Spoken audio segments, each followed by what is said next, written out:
Olá, amantes de histórias e mistérios! Hoje vamos viajar até Trás-os-Montes, mais precisamente a Mirandela, para desvendar uma das lendas mais fascinantes de Portugal. A lenda de Lamas de Orelhão.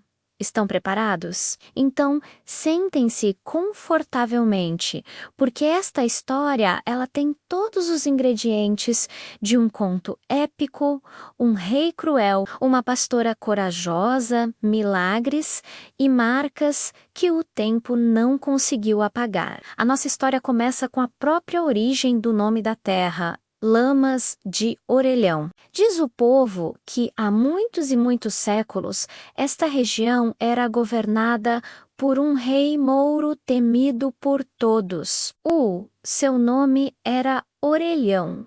E a alcunha não era por acaso. Segundo a lenda, este rei tinha uma característica física que o tornava tão feio quanto a sua alma era cruel.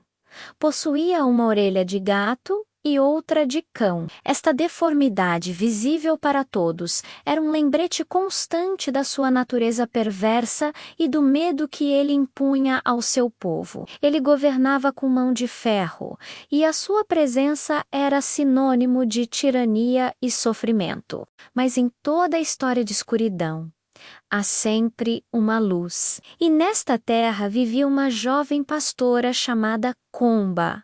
Ao contrário do rei, Comba era a personificação da bondade e da beleza. O seu coração era tão puro quanto a paisagem que a rodeava, e o seu sorriso iluminava os montes por onde passeava o seu rebanho. Comba não andava sozinha, tinha sempre a companhia do seu irmão, Leonardo, um jovem igualmente bondoso que a ajudava nas tarefas do campo. Juntos, partilhavam os dias cuidando dos animais e desfrutando da simplicidade da vida. Alheios à maldade que se escondia no castelo do rei. Num dia fatídico, enquanto o sol brilhava sobre os vales verdejantes, o destino de Comba cruzou-se com o do terrível rei Orelhão. O rei, passeando pelas suas terras, avistou a bela pastora ao longe. A sua beleza pura e radiante contrastava de tal forma com a sua própria fealdade que ele ficou instantaneamente obcecado. Um desejo sombrio apoderou-se dele. Ele não queria apenas admirá-la, queria possuí-la, dominá-la e, como rei, estava habituado a ter tudo o que queria. Com a astúcia de um predador, Orelhão esperou pelo momento perfeito. Observou Comba e Leonardo, notando que por vezes se separavam para guiar o rebanho por caminhos diferentes. Assim que viu Leonardo afastar-se, o rei viu a sua oportunidade. Galopou na direção da pastora indefesa, que ao vê-lo aproximar-se sentiu um arrepio de medo percorrer-lhe a espinha. A reputação do rei era bem conhecida, e estar a sós com ele era o pesadelo de qualquer donzela. O rei desmontou e, com uma voz autoritária que não admitia recusa, deu-lhe uma ordem humilhante. Quero que me cates os piolhos. Para a época, este era um ato de grande intimidade, mas vindo do rei, era uma demonstração de poder e subjugação. Comba, apavorada, mas ciente de que desobedecer a um rei mouro significaria a morte certa, não teve outra escolha senão obedecer. O medo paralisava-a, mas a sua inteligência já trabalhava num plano de fuga.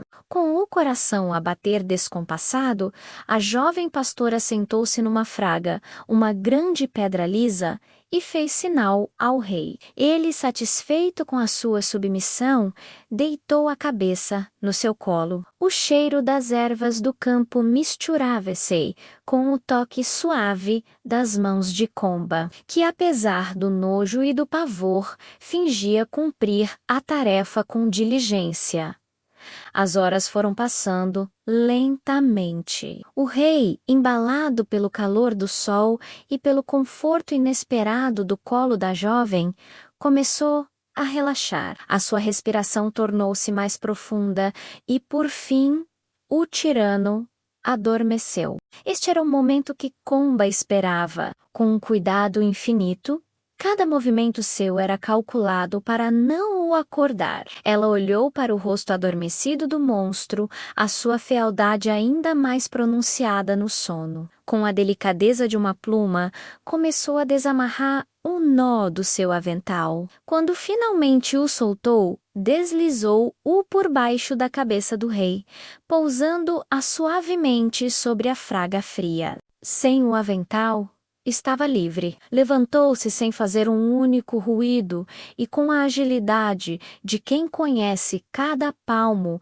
daquele terreno, começou a correr pela sua vida. Algum tempo depois, o rei Orelhão acordou. A primeira coisa que sentiu foi a dureza da pedra sob a sua cabeça e a ausência do toque suave de Komba.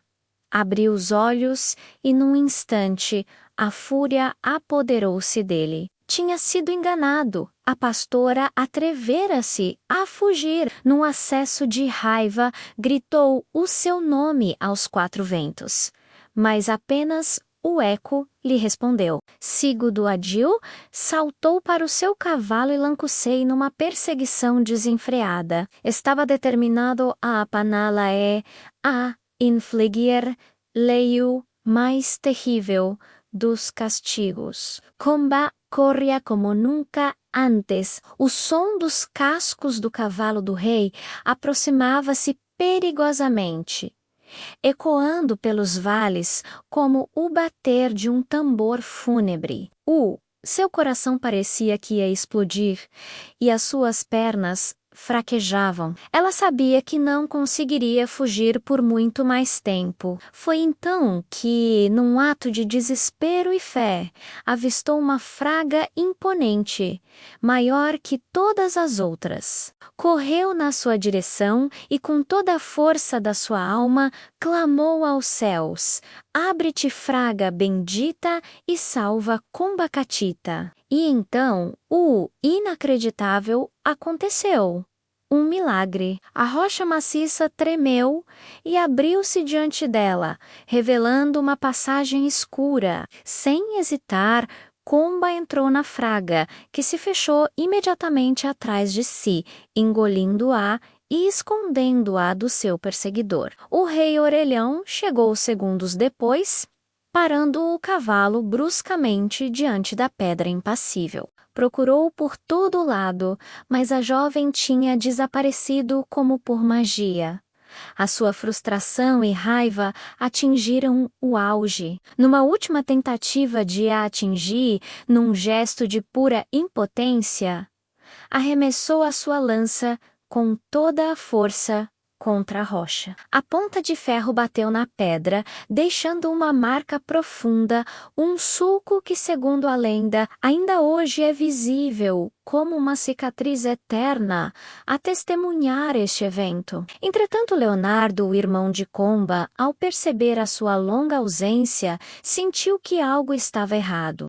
Seu instinto protetor gritou mais alto, e ele correu em auxílio da irmã. Infelizmente, o seu caminho cruzou-se com o do rei Orelhão. O Moro, furioso por ter perdido a sua presa, viu em Leonardo a oportunidade perfeita para descarregar a sua vingança.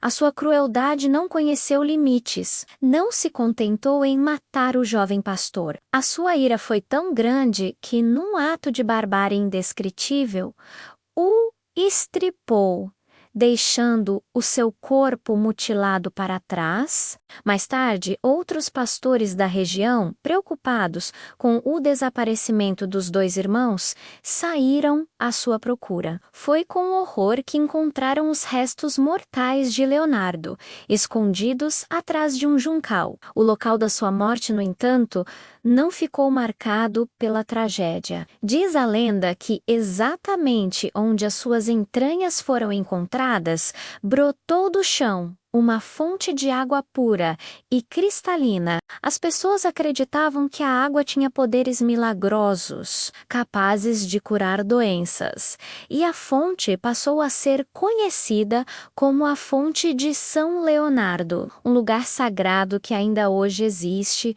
honrando a memória do jovem inocente. E quanto à Comba, a pastora que se salvou pelo milagre da fraga, tornou-se uma santa aos olhos do povo. Na rocha que a abrigou e a protegeu da fúria do rei, a comunidade, agradecida, ergueu uma pequena capela, um santuário dedicado à sua coragem e à sua fé.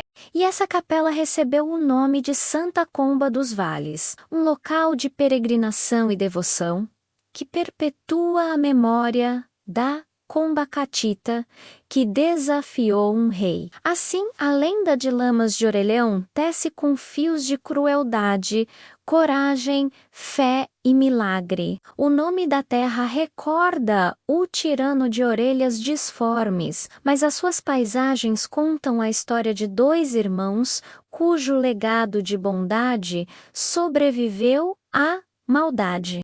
A marca da lança na fraga, a fonte milagrosa de São Leonardo e a capela de Santa Comba são testemunhos vivos de que, mesmo nas histórias mais sombrias, a esperança e a fé podem mover montanhas. Ou, neste caso, abri-las. E esta foi a incrível lenda de Lamas de Orelhão. Deixem os vossos comentários aqui embaixo. Adoramos ler as vossas opiniões e saber mais sobre as lendas da vossa região. Se gostaram deste mergulho na cultura popular portuguesa, não se esqueçam de deixar um gosto, partilhar com os amigos e, claro, subscrever o canal para não perderem as próximas viagens pelo Portugal lendário.